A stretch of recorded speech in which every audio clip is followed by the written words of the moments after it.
le risque entre la santé et la qualité de l'air extérieur est aujourd'hui appréhendé quasiment de la même manière que ce qui concerne la pollution de l'air intérieur. Ce n'était pas le cas il y a quelques années. Cette inquiétude est alimentée par le manque d'information.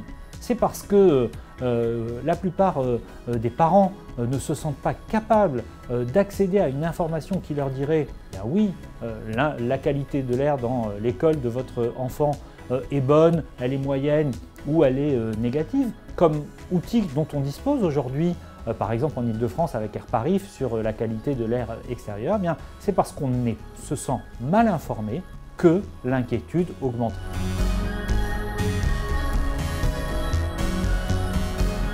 On observe bien sûr une inquiétude plus forte dans les grandes villes, en Ile-de-France, mais c'est vrai que cette sensibilisation à la question de l'air intérieur, elle est aujourd'hui partagée assez largement.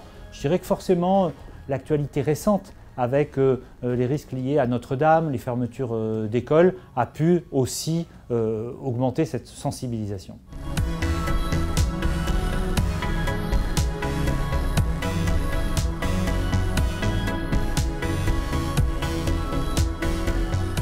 Ce que l'on observe en parallèle de la montée des préoccupations environnementales, c'est l'urgence à agir.